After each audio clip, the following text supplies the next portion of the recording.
তোমরা তোমরা সবাই ভালো আছো নিশ্চয়ই, তাই না?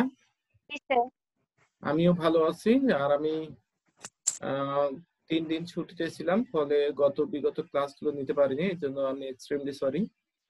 আর এখন যদি কোনো প্রবলেম না থাকে তাহলে আমরা কন্টিনিউ ক্লাসগুলো করার চেষ্টা করব, ঠিক আছে? তো আজকে আমরা গত 2 দিন ক্লাস করেছি, আজকে আমরা থার্ড ক্লাস করব, তাই না? দেখি আমরা থার্ড ক্লাসে কি আছে সেটা আগে দেখি।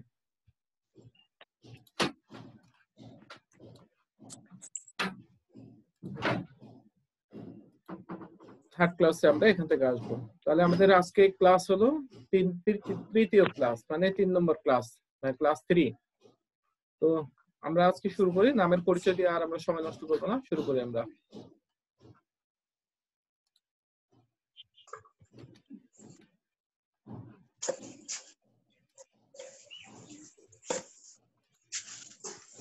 Diploma in engineering online class chemistry.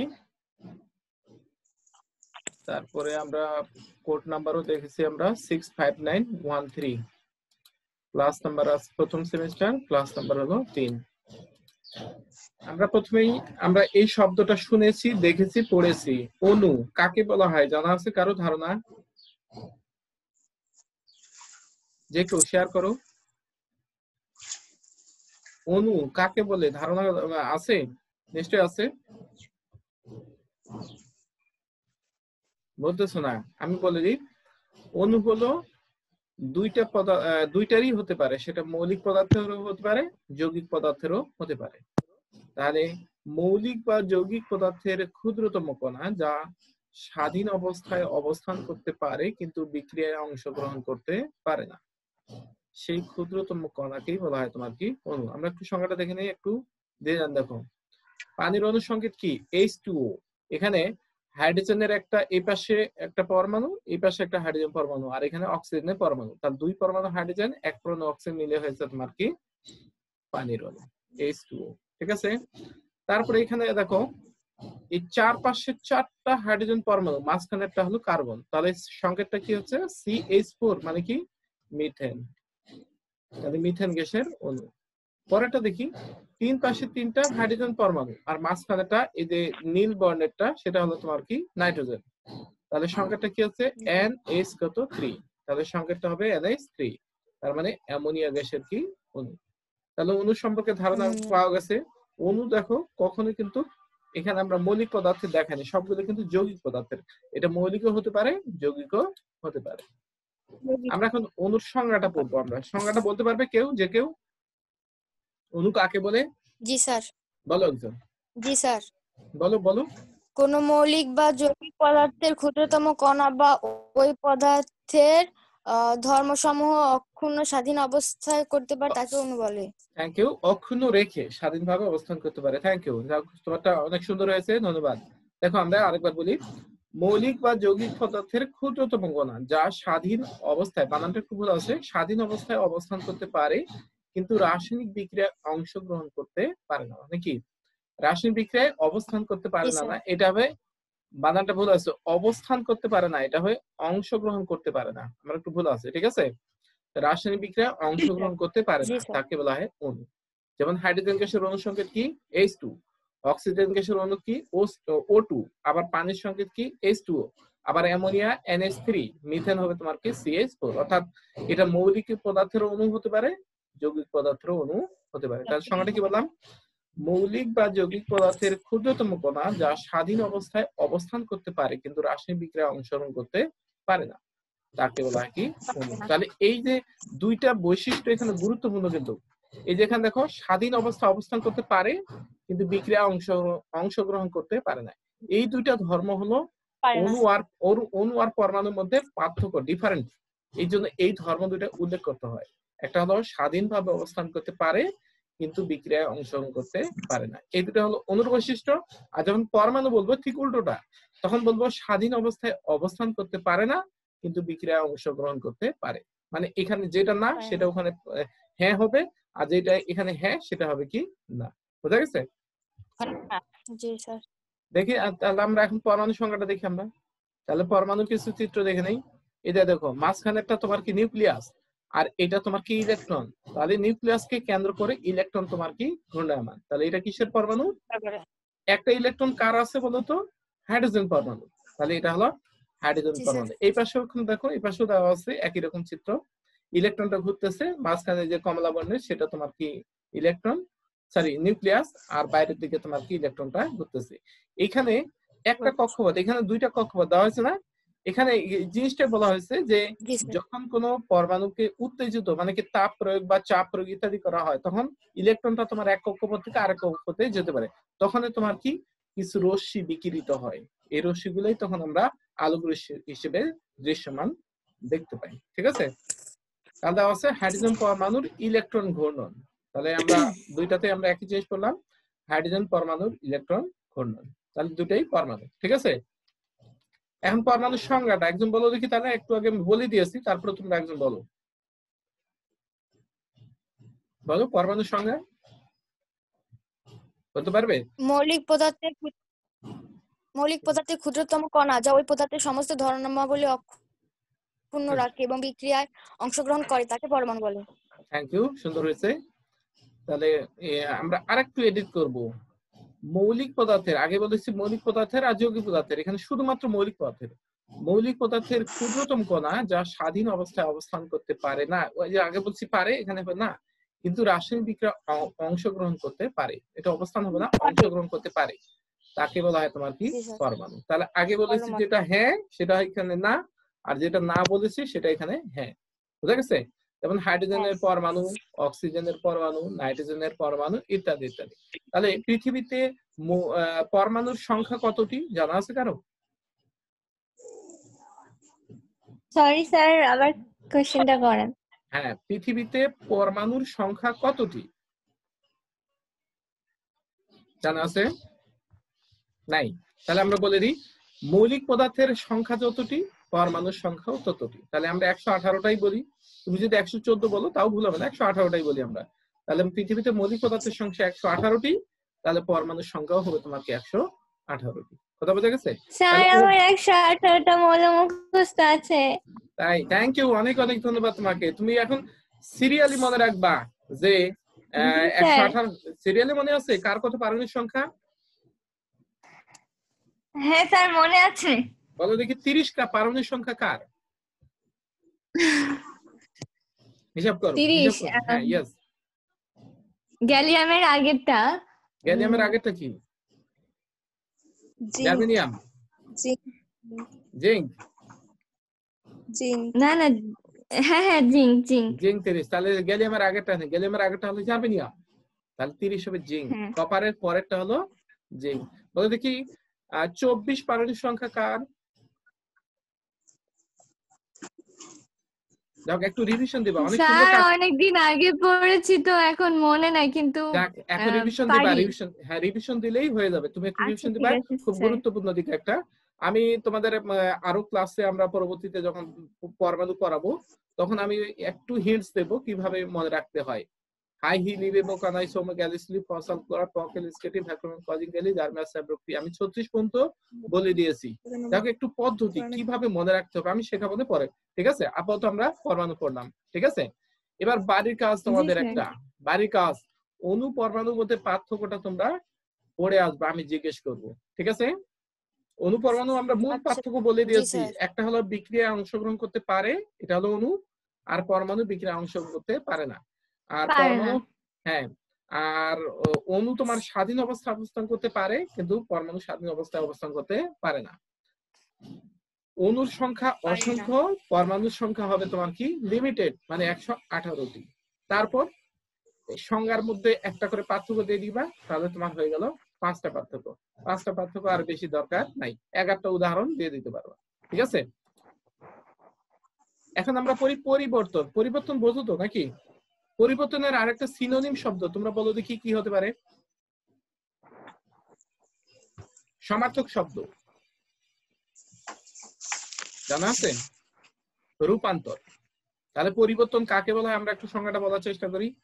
যে সাপোজ আমরা দেখি যে বরফকে তাপ দিলাম, বরফ স্বাভাবিক অবস্থায় কি কঠিন, কিন্তু তাপ দিলে হয়ে যাবে তোমার কি তরল, মানে কি পানি।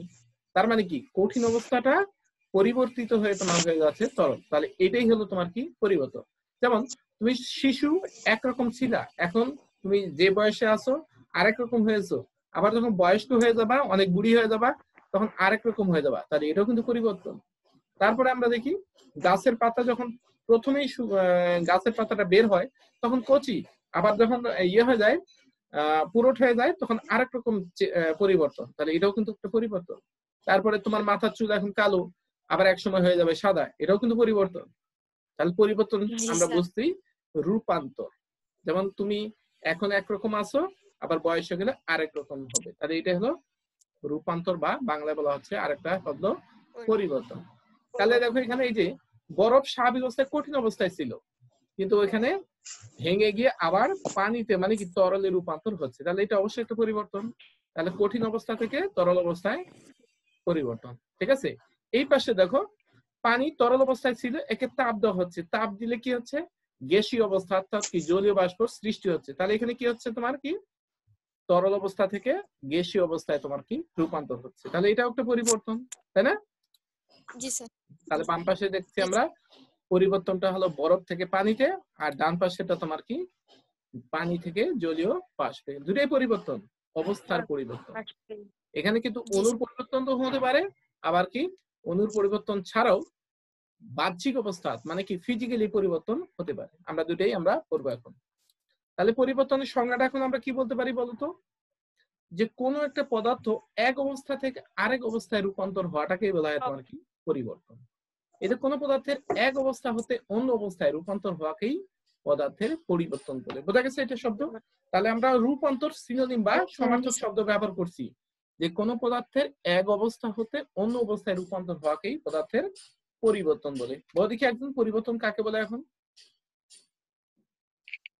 চেষ্টা করো। কোনো পদার্থের এক অবস্থা কন্টিনিউ করো, বলো। কোনো পদার্থের এক অবস্থা হতে অন্য অবস্থায় রূপান্তরকে পরিবর্তন বলে। Thank you. তাহলে আমরা উদাহরণ দেখলাম, বরফকে তাপ দিলে তা পানিতে রূপান্তর হয়, মানে তরল অবস্থায় রূপান্তর হয়, আবার বরফের অবস্থা কঠিন কিন্তু পানির অবস্থা তরল, সুতরাং ইহা একটি পরিবর্তন। তাহলে কঠিন অবস্থা ছিল বরফ, আর তাপ দেওয়ার ফলে হয়ে গেল তোমার কি তরল, তাহলে এটা একটা অবশ্যই পরিবর্তন। এখন পরিবর্তন তাহলে আমাদের কত প্রকার, অর্থাৎ পরিবর্তনের প্রকার জানা আছে কি, পরিবর্তন কত প্রকার? স্যার দুই প্রকার, কি কি? ভৌত আর রাসায়নিক। Thank you. ভৌত পরিবর্তন আর একটা হলো রাসায়নিক পরিবর্তন। বলার জন্য অনেক ধন্যবাদ। এখন আমরা জানবো ভৌত পরিবর্তন। ওয়েলকাম। এখন ভৌত পরিবর্তনের, তাহলে এখানে যে আমাদের পরিবর্তন হচ্ছে, বরফের অণুটা কি ছিল H2, পানির অণু কি H2, তাহলে বরফের অণু এবং পানির, ইয়েস, বরফের অণু এবং পানির অণুর মধ্যে কোনো পার্থক্য নাই, মানে দুইটাই একই, তাহলে এই পরিবর্তনকে বলা হয় তোমার কি ভৌত পরিবর্তন। তার মানে এখানে কি বোঝা যাচ্ছে, নতুন ধর্ম বিশিষ্ট কোনো পদার্থের পরিবর্তন নেই, শুধু বাহ্যিক যে অবস্থা সেই অবস্থাটার কি পরিবর্তন হয়েছে। তাহলে আমরা সংজ্ঞাতে বলতে পারি, যে পরিবর্তনের ফলে পদার্থের বাহ্যিক অবস্থার পরিবর্তন ঘটে কিন্তু অণুর গঠনের কোনো পরিবর্তন হয় না, তার মানে অর্থাৎ নতুন ধর্ম বিশিষ্ট কোনো পদার্থের সৃষ্টি হয় না, তাকেই বলা হয় তোমার কি ভৌত পরিবর্তন। বোঝা গেছে কি? আমি বলতে পারছি? তাহলে আমরা আরেকবার সংজ্ঞাটা রিভিশন দেই, যে পরিবর্তনের ফলে পদার্থের বাহ্যিক অবস্থা পরিবর্তন হয় এবং পদার্থের অণুর গঠনের কোনো পরিবর্তন হয় না, অর্থাৎ নতুন ধর্ম বিশিষ্ট কোনো পদার্থের সৃষ্টি হয় না, সেই পরিবর্তনকে বলা হয় তোমার কি ভৌত পরিবর্তন। তাহলে বরফ থেকে পানিতে এটা ভৌত পরিবর্তন, এটা আমরা দেখেছি একটু আগে যে পানি থেকে জলীয় বাষ্প, এটাও ভৌত পরিবর্তন। এবার আমরা জানবো রাসায়নিক পরিবর্তন। চিত্র আগে দেখি, এই যে এখানে দেখো একটা চিত্র দেখা যাচ্ছে, দেখো ছিল পানির মতো তরল পদার্থ, অন্য আর একটা রাসায়নিক পদার্থ দিল, বিক্রিয়া করে নীল বর্ণের একটা পদার্থ সৃষ্টি হয়ে গেছে, নীল না সবুজাভ নীল, তাহলে এটা আর একটা নতুন অন্য ধর্ম বিশিষ্ট পদার্থ, তাহলে এটাই হলো তোমার কি রাসায়নিক পরিবর্তন। দেখো আরেকবার আমরা দেখি, এরকম ছিল, এখন দেখা যাচ্ছে দেখো চেঞ্জ হয়ে গেছে না, তাহলে এটা আর একটা নতুন ধর্ম বিশিষ্ট পদার্থের সৃষ্টি হয়েছে, এই পরিবর্তনটাকে বলা হয় তোমার কি রাসায়নিক পরিবর্তন, মানে এখানে রাসায়নিক বিক্রিয়া করে অণু পদার্থের সৃষ্টি হয়েছে। বুঝা গেছে? এই পাশে দেখো, আমরা এই পাশে দেখি, এই যে এখানে কি দেখা যাচ্ছে, আমরা আবার দেখবো এটা, এই পাশে দেখো এই যে গোলাপি বর্ণে ছিল, এই পদার্থটা দেওয়ার পর আর কি হয়ে গেল, সবুজাভ নীল হয়ে গেছে, তাই না? মানে হালকা সবুজ হয়ে গেছে। তার মানে এখানে রাসায়নিক বিক্রিয়া ঘটছে, ফলে তোমার কি অন্য পদার্থের সৃষ্টি হয়েছে, এটাকে আরো পরিবর্তন হচ্ছে। তাহলে এই পরিবর্তন গুলাকে বলা হয় তোমার কি রাসায়নিক পরিবর্তন। এখানেও দেখো মাঝখানে ছিল বাদামি বর্ণের, হয়ে গেছে তোমার কি এখন দেখো হালকা সবুজ, তাই না? আবার সবুজ থেকে দেখো লালচে বাদামি বর্ণের সৃষ্টি হয়ে গেছে। তাহলে এই পরিবর্তন গুলাকে বলা হয় তোমার কি রাসায়নিক পরিবর্তন। তাহলে কি বলা হচ্ছে, যে পরিবর্তনের ফলে পদার্থের বাহ্যিক অবস্থা পরিবর্তনের সাথে সাথে অণুর গঠনের পরিবর্তন ঘটে, অর্থাৎ নতুন ধর্ম বিশিষ্ট পদার্থের সৃষ্টি হয়, সেই পরিবর্তনকে বলা হয় তোমার কি রাসায়নিক পরিবর্তন। এখানে আরেকটা দেখো, তোমরা নিশ্চয়ই দেখে থাকবা, এই যে ফেরাস সালফেট একটা লবণ, একে যদি আমরা বায়ুতে রেখে দেই, আজকে যদি রেখে দেই, কালকে দেখবো জলীয় বাষ্পের উপস্থিতিতে এটা লালচে বর্ণের মানে মরিচার মতো রং সৃষ্টি হয়েছে। তাহলে এটা হলো, অথবা তোমরা দেখবা যদি লোহার কোনো পদার্থ পানিতে ভিজায় রেখে পরের দিন দেখো, তাহলে দেখবা কি হবে, মরিচা পড়ে গেছে। দেখেছো কি তোমরা লোহার মরিচা দেখেছো? জি স্যার।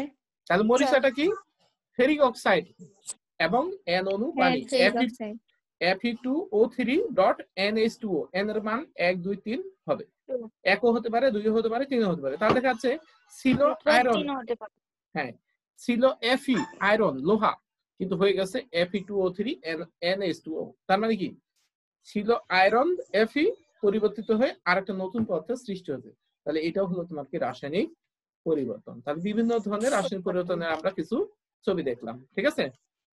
এখন সংজ্ঞাগুলো ভৌত পরিবর্তনে, এই যে আমি আগে বলে দিয়েছি, যে পরিবর্তনের ফলে পদার্থের বাহ্যিক অবস্থার পরিবর্তন, এটা ভুল আছে, পরিবর্তন হয় কিন্তু অণুর অবস্থার পরিবর্তন হয় না, অর্থাৎ নতুন ধর্ম বিশিষ্ট পদার্থের সৃষ্টি হয় না, সেই পরিবর্তনকে ভৌত পরিবর্তন বলে। যেমন বরফকে তাপ দিলে তা পানিতে পরিবর্তন হয়, আবার বরফের অবস্থা কঠিন কিন্তু পানির অবস্থা তরল। সুতরাং কিন্তু বরফ ও পানির অণু দুইটা কি H2O। তার মানে কি নতুন অণুর কোনো সৃষ্টি হয়নি, যে অণুটা ছিল কঠিন পদার্থে আবার তরল তোমার কি একই অণু। সুতরাং এই পরিবর্তনকে বলা হয় তোমার কি ভৌত পরিবর্তন।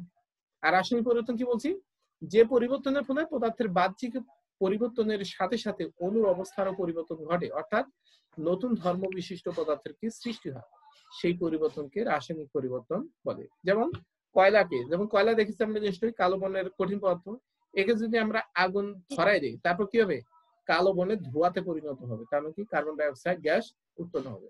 তাহলে ছিল কার্বন, হয়ে গেল কার্বন ডাই অক্সাইড। তাহলে কার্বনের ধর্ম একরকম, কার্বন ডাই অক্সাইডের ধর্ম কি আরেক রকম। কার্বন হলো কঠিন পদার্থ এবং কালো বর্ণের, কার্বন ডাই অক্সাইড কালোচে গ্যাসীয় পদার্থ। তার মানে কি দুইটা ধর্ম দুই রকম। তাহলে এই পরিবর্তনকে বলা হয় তোমার কি রাসায়নিক পরিবর্তন। এখানে দেখা যাচ্ছে এখানে কয়লার স্বাভাবিক অবস্থায় কালো বর্ণের কঠিন পদার্থ, আর পক্ষান্তর কার্বন ডাই অক্সাইড কালো বর্ণের গ্যাসীয় পদার্থ। সুতরাং ইয়াদের ধর্মের মিল নেই, দুইটা দুই রকম পদার্থ হয়ে গেছে। সুতরাং এটাই হলো তোমার কি রাসায়নিক পরিবর্তন। বোঝা গেছে? কারো কোয়ারি বা কারো কোনো প্রশ্ন আছে ভৌত পরিবর্তন এবং রাসায়নিক পরিবর্তন সম্পর্কে? ওকে, তাহলে আমরা সামনে আগে এই যে বিক্রিয়াটা দেখা যাচ্ছে কার্বন প্লাস অক্সিজেন, অ্যারো দিয়ে আমাদের ডান দিকে হয়েছে কি কার্বন ডাই অক্সাইড। পরিবর্তন আরেক ভাবে ভাগ করা হয়, মানে ওটা হলো ভৌত পরিবর্তন, রাসায়নিক পরিবর্তন। আরো দুইটা পরিবর্তন আছে আমরা জানবো, একটা হলো তাপহারী পরিবর্তন বা তাপ শোষণকারী পরিবর্তন, আরেকটা বলা হচ্ছে তাপোৎপাদী পরিবর্তন বা বিক্রিয়া। হ্যাঁ, তাপোৎপাদী পরিবর্তন এটাকে বিক্রিয়াও বলা যাবে। আরেকটা হলো তাপহারী পরিবর্তন বা বিক্রিয়া বা তাপ শোষণকারী পরিবর্তন বা বিক্রিয়া। আমরা এখন তাপোৎপাদী পরিবর্তনের কিছু সংজ্ঞাটা দেখে নিই। তাহলে তাপোৎপাদী মানে কি তাপ উৎপন্ন হবে, তাহলে যে পরিবর্তন বা বিক্রিয়ার ফলে, ইয়েস, আমরা যদি সালফিউরিক অ্যাসিড দেখেছো তোমরা নিশ্চয়ই, সালফিউরিক অ্যাসিড দেখেছো?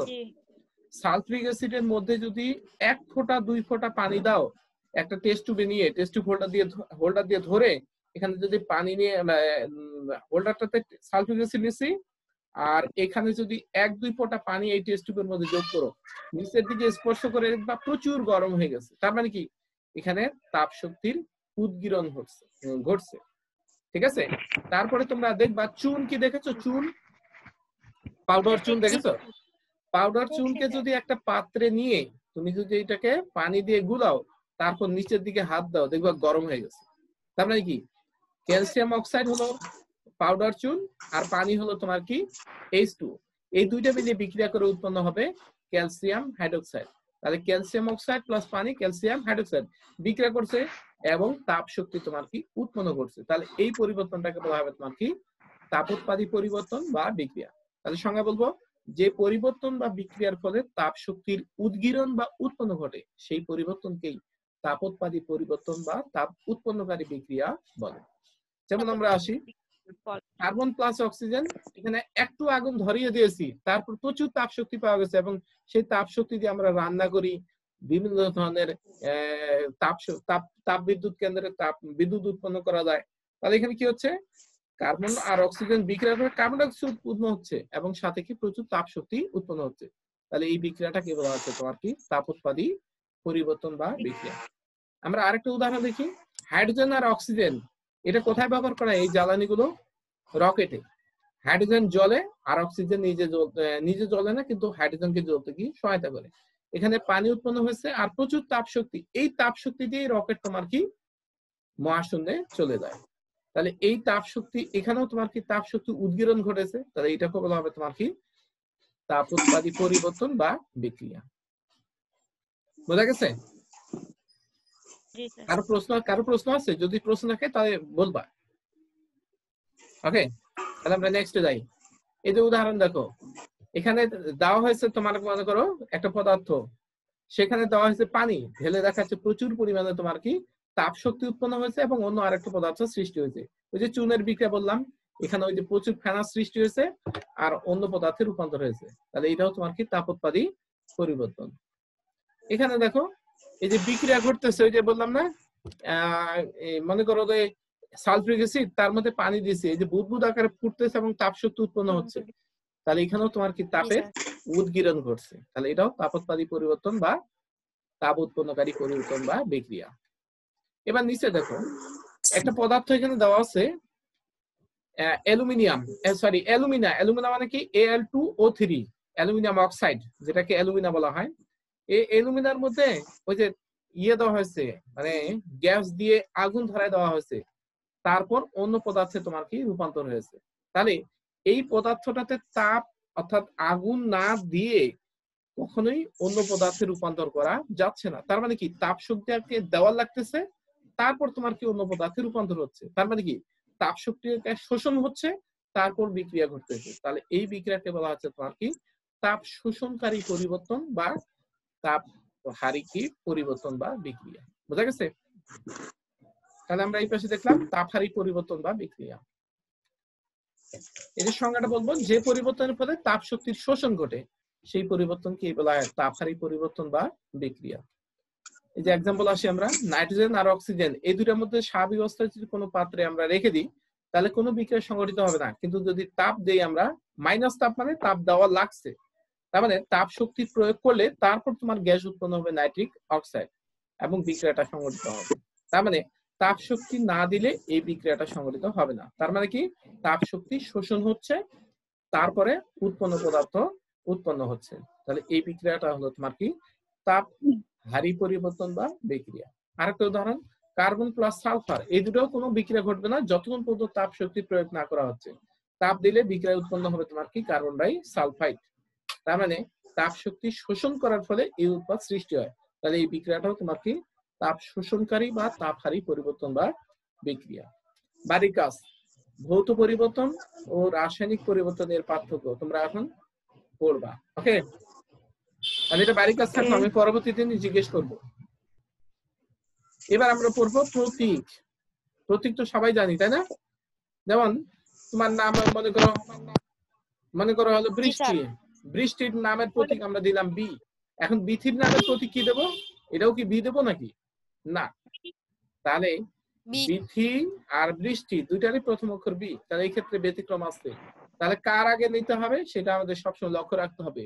যার রোল নাম্বার কম সে হবে একটা অক্ষর, আর রোল নাম্বার যাদের বেশি অথচ একই অক্ষর প্রথম অক্ষর, সেই ক্ষেত্রে তার দুইটা অক্ষর নিতে হবে, যে পরবর্তীতে প্রথম অক্ষরটা বড় হাতের আর যে অক্ষরটা পরবর্তীতে উচ্চারণে বেশি প্রাধান্য পাওয়া যাবে বা দেবে সেই প্রাধান্য দেওয়া অক্ষরটা হবে তোমার কি স্মল লেটার, মানে কি ছোট হাতের। অর্থাৎ প্রতীক লিখতে সর্বোচ্চ 2 অক্ষর বিশিষ্ট হবে, এর বেশি অক্ষর ব্যবহার করা যাবে না।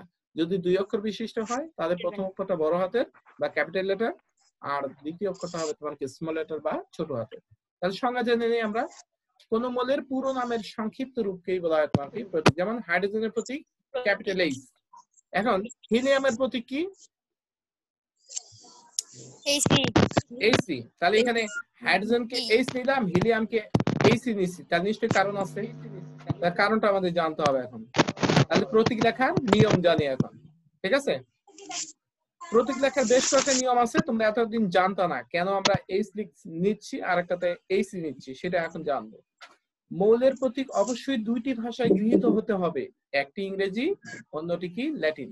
অর্থাৎ এই দুই ভাষা ছাড়া কোনো ভাষাই মৌলের প্রতীক নেওয়া যাবে না বা ব্যবহার করা যাবে না। কি কি ভাষা বলেছি? একটি ইংরেজি আর একটা কি ল্যাটিন। ল্যাটিন। ইয়েস। যদি কোনো মৌলের ইংরেজি নামের পাশাপাশি ল্যাটিন নাম থাকে, যেমন আমার নাম হলো মনে করো একটা একজনের নাম হুমায়রা, ওর ডাক নাম দেওয়া আছে মনে করো কি দেবো চাঁদনি, তাহলে দুইটা নাম, একটা হলো হুমায়রা আর একটা হলো চাঁদনি। তার মানে কি বোঝা যাচ্ছে যে একটা মৌলের দুইটা নামও থাকতে পারে, সেটা দুই ভাষায়, একটা ইংরেজি ভাষা আর একটা ল্যাটিন ভাষা। ইয়েস। ল্যাটিন ভাষায় যদি কোনো মৌলের নাম থাকে তাহলে কখনোই ইংরেজি ভাষা থেকে প্রতীক নেওয়া যাবে না। কথা কি বোঝা গেছে? যদি মৌলের দুইটা নাম থাকে, যেমন আমরা আসি সোডিয়াম, সোডিয়ামের ল্যাটিন নাম কি? Na। প্রতীক ঠিক আছে, নামটা কি? নেট্রিয়াম, তাই না? তাহলে কি বোঝা যাচ্ছে আমাদের? এখানে আমরা দেখলাম যে সোডিয়াম হলো ইংরেজি নাম আর ল্যাটিন নাম হলো তোমার কি নেট্রিয়াম। সোডিয়াম হলো ইংরেজি নাম, নেট্রিয়াম হলো তোমার কি ল্যাটিন নাম। তাহলে এখানে দুইটা নাম পাওয়া গেছে, একটা হলো ইংরেজি আর একটা হলো তোমার কি ল্যাটিন। তাহলে ইংরেজি নাম থেকে প্রতীক নেওয়া যাবে না, ল্যাটিন নাম থেকে প্রতীকটা নিতে হবে। এই জন্যই সোডিয়ামের প্রতীক নেওয়া হয়েছে কি Na, নেট্রিয়াম। তারপরে আছে আরো আছে কপার, COPPER কপার, কিন্তু তার ল্যাটিন নাম কিউপ্রাম। আয়রন, ফেরাম, আয়রন IRON ইংরেজি নাম, কিন্তু ল্যাটিন নাম হলো ফেরাম, FERRUM ফেরাম।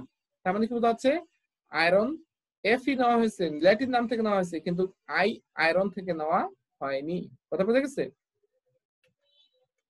এরপর আমরা আসি, ইংরেজি বা ল্যাটিন ভাষা যাই হোক না কেন প্রতীক লেখার সময় অবশ্যই নামের প্রথম অক্ষর ক্যাপিটাল লেটার হতে হবে। অর্থাৎ যদি তুমি ইংরেজি নাম থেকে নাও অথবা ল্যাটিন নাম থেকে তোমার প্রতীক নাও, তাহলে কখনোই প্রথম অক্ষরটা স্মল লেটার নেওয়া যাবে না, ক্যাপিটাল লেটারে নিতে হবে। বোঝা গেছে? পরেরটা দেখি, যদি একাধিক মৌলের নামের প্রথম অক্ষর একই হয় তবে যে মৌলের পারমাণবিক সংখ্যা কম, আমি ওখানে উদাহরণ দিলাম রোল নাম্বার, তাহলে এখানে হবে পারমাণবিক সংখ্যা, সেই মৌলের প্রতীক একটি অক্ষরে নিতে হবে। আমরা একটু বললাম হাইড্রোজেনের প্রতীক H, পক্ষান্তরে হিলিয়ামের প্রতীক Hc, কারণ হাইড্রোজেনের পারমাণবিক সংখ্যা 1 আর হিলিয়ামের কত 2। তাহলে কে আগে আছে? হাইড্রোজেন, তার জন্য হাইড্রোজেনের প্রতীক নেওয়া হয়েছে ক্যাপিটাল লেটার H। আর পক্ষান্তরে যার পারমাণবিক সংখ্যা বেশি, হিলিয়াম 2, তার নেওয়া হয়েছে কি দুইটা, একটা হলো ক্যাপিটাল লেটার H আর দ্বিতীয় অক্ষর E নেওয়া হয়েছে স্মল লেটার হিলিয়াম। তাহলে এরপর আসি আমরা, তাহলে কি বললাম? মৌলের প্রতীক প্রথম অক্ষর নিতে হবে। শব্দ হচ্ছে কোথাও তোমাদের নাকি? আচ্ছা দেখ, যাদের শব্দ হচ্ছে তারা এটা মিউট করে রাখো। তাহলে কি বললাম? যদি একাধিক মৌলের নামের প্রথম অক্ষর একই হয় তাহলে যার প্রথম অক্ষর পানির সংখ্যা কম তার প্রথম অক্ষর হবে ক্যাপিটাল লেটার, একটাই প্রতীক নিতে হবে। আর যার পানির সংখ্যা বেশি তার দুইটা অক্ষর নিতে হবে, প্রথম অক্ষরটা নিতে হবে ক্যাপিটাল লেটার আর দ্বিতীয় অক্ষরটা নিতে হবে তোমার কি স্মল লেটার। এবং দ্বিতীয় অক্ষরটা সেটাই নিতে হবে যে অক্ষরটা উচ্চারণে বেশি প্রাধান্য পাবে, সেই অক্ষরটাই নিতে হবে। যেমন হিলিয়াম, ই কে বেশি প্রাধান্য দেওয়া হয়েছে, ইটা, তাই এর প্রতীক নেওয়া হয়েছে কি He। বুঝা গেছে? এবার প্রতীকের তাৎপর্য মানে কি বোঝাচ্ছে? যে এইটা দ্বারা আমরা কি কি বলতে পারি। সাপোজ একটা আমরা মানুষকে দেখলাম, মানুষটার ক্যারেক্টার বললাম, মানুষটা কি কি খায়, কোথায় কোথায় যায়, কি কি কাজ করে, কি কি সে কথা বলে, কি কেমন সে মানে কথা বলে, টক না মিষ্টি না ঝাল, এই যে এগুলোই তার কি বৈশিষ্ট্য, এই বৈশিষ্ট্যগুলোকে বলা হচ্ছে কি তাৎপর্য। আমরা এখন দেখবো একটা প্রতীক নিচ্ছি আমরা এইচ। এইচ দিয়ে কি কি তাৎপর্য বলা যায়? তাৎপর্য আবার দুই প্রকার, একটা হলো একটা হলো তোমার কি গুণগত বা আঙ্গিক তাৎপর্য, আর একটা হলো তোমার কি মাত্রিক বা পরিমাণগত তাৎপর্য। বুঝা গেছে? আমরা গুণগত তাৎপর্যটাই আগে বলবো। তার তাৎপর্য দুই প্রকার বলেছি, গুণগত বা আঙ্গিক তাৎপর্য, আর একটা হবে তোমার কি পরিমাণগত বা মাত্রিক তাৎপর্য। আর কি গুণগত মাত্রিক। মাত্রিক গুণগত তাৎপর্য আগে বলি। এখানে কোনো সংখ্যা বোঝাবে না, এখানে শুধুমাত্র বোঝাবে গুণ, দোষ, ত্রুটি ইত্যাদি। যেমন এইচ দ্বারা, এইচ মানে কি একটা হাইড্রোজেন মৌল, তাহলে এইচ দ্বারা একটি নির্দিষ্ট মৌল হাইড্রোজেনকে বোঝায়। তার মানে এখানে এইচ দ্বারা কখনো হিলিয়ামও বোঝাবে না, অন্য মৌলও বোঝাবে না। সুতরাং এইচ দ্বারা আমরা একটা মৌলই বুঝবো, সেটা হলো তোমার কি হাইড্রোজেন। ঠিক আছে? তারপরে এইচ দ্বারা হাইড্রোজেন মৌলের প্রতীক নির্দেশ করে, তাহলে এটা প্রতীক, নিশ্চয়ই আমরা এইচ তে প্রতীক বলছি আমরা, তাহলে এটা প্রতীক নির্দেশ করছে। এবার পরিমাণগত তাৎপর্য বা মাত্রিক তাৎপর্য, দুইটা বললেই হবে, গুণগত আর পরিমাণগত আমরা এখন পড়বো। এইচ দ্বারা মৌলের একটি পরমাণু নির্দেশ করে, তাহলে এইচ দ্বারা বোঝাচ্ছে হাইড্রোজেন মৌলের একটা পরমাণু।